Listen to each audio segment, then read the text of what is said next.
So the komal ga,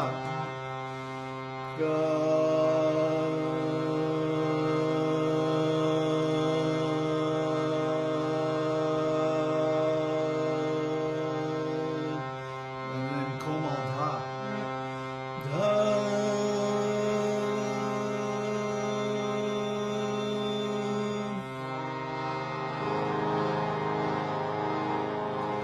See, the komal dha is exactly a major third down from sa.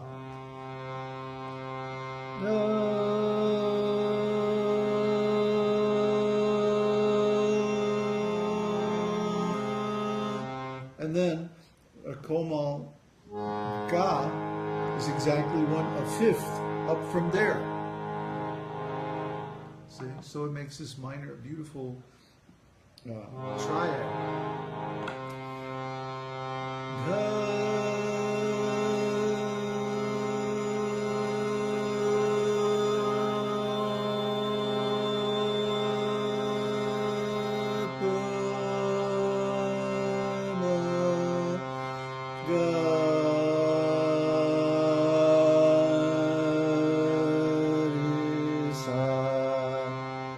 Even dissonant notes like re,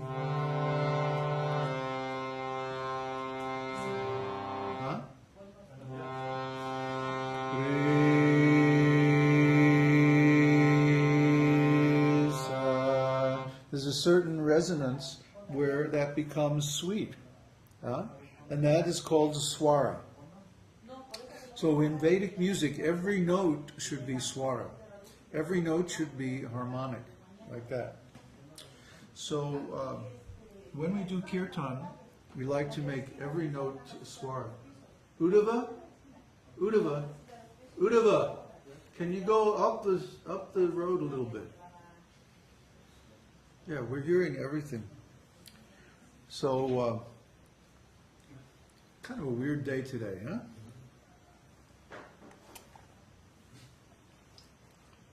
What was that? That we have to go for the receipt for paying the electricity. Oh yeah, it's time to pay the electric bill again. So anyway, swara is the source of rasa. And in our personal relationships, when we have harmony, then we experience rasa, sweet taste. That's what rasa means. Nice sweet taste. And in music, when the harmony is exact, it has to be exact, it has to be precise. And what happens is, the two notes, the vibrations of the two notes form a stable pattern in the air. When we feel that, then it's like, it's like beauty, harmony. It's the essence, it's the actual definition of beauty. This swara relationship, harmonic relationship. And when there's some disharmony, it simply means that we're out of the swara. We're not feeling rasa. Then there's disharmony. So in life there are so many disharmonies, but if we have the beauty of music, the beauty of devotion to God, the beauty of nice relationships with the other devotees and the spiritual master, then we somehow can tolerate the discords, because we know we can get through it and we can get some real taste out of life. And the ultimate thing is when we have this rasa, this harmonic relationship with God. God is within everyone's heart. And we can approach Him directly, personally. And we can have a relationship with Him based on one of these rasas. We don't usually mess around with neutrality. We go for servitorship, friendship, parenthood, and conjugal love. Those are the four main relationships of bhakti. And bhakti means that we approach God and we render service to Him in one of these four moods. Rasas, bhavas. So this is prema, this is divine love. This is pure and eternal. And satisfying to the heart because it's purely harmonic. Now, the other thing I wanted to talk about today, I had planned to talk about today. Let's take this.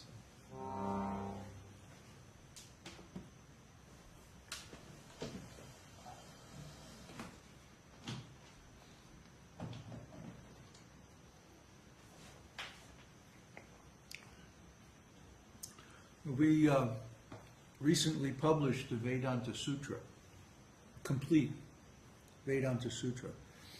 And this has been something I wanted to do for a long time. Because Srila Prabhupada wanted Vedanta Sutra to be studied in all of his temples. He wanted all his disciples to study the scriptures and to take examinations on those scriptures. And the scriptures that he wanted them to study was Sri Ishopanishad and Bhagavad Gita. And then you take the examination and you get a degree called Bhakti Shastri. And then you take study Srimad Bhagavatam, and you get another degree called Bhakti Vaibhava. And then you study Vedanta Sutra, and you get the highest degree, and Nectar of Devotion, and you get the highest degree called Bhakti Vedanta. And Chaitanya Charitamrita is in there someplace too. So he wanted all these Vedic literatures to be available for his students and for them to study them. And he said when someone passes the Bhakti Vedanta examination, then they would be authorized to initiate. And this is the only place you will find in Srila Prabhupada's instructions that he gives the actual qualification of a spiritual master.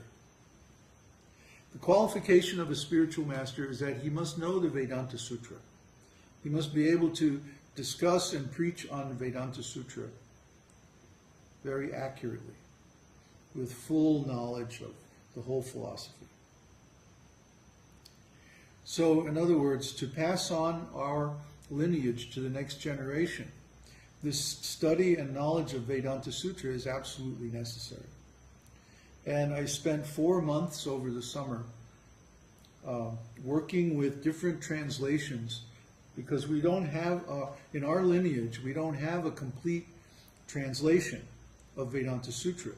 We have some partial efforts, but there's no one complete. So I had to take some pieces from different editions and put them all together and harmonize everything. And I also had to give extended quotations from the Upanishads, because we don't have good translations of the Upanishads either. And Vedanta Sutra is all based on Upanishads. And if you don't know Upanishads, you wonder, what the heck are they talking about? So I had to include long quotations from the Upanishads to give the context of the discussion that appears in the Vedanta Sutra. And also the commentary by Baladev Vidyabhushan required some expansion and editing so that it was clear what he was talking about, and also why it's relevant to our situation today. Otherwise you might wonder, well, he's talking about this Sankhya Yoga that some guy at Kapila made, millions of years ago on another planet. Well, what does that have to do with us? Because the same philosophy is used by the material scientists. They say that matter can create itself, basically. That the world is created by matter. That matter is the source of the universe. Matter can organize itself and move itself around and establish everything just by material laws. But Vedanta says, no, this is not possible. It's not possible, because if we have some material object, like this thing, I put it on my knee here, well, do something. It's not going to do anything. It's just going to sit there until I pick it up, and then I can do something with it.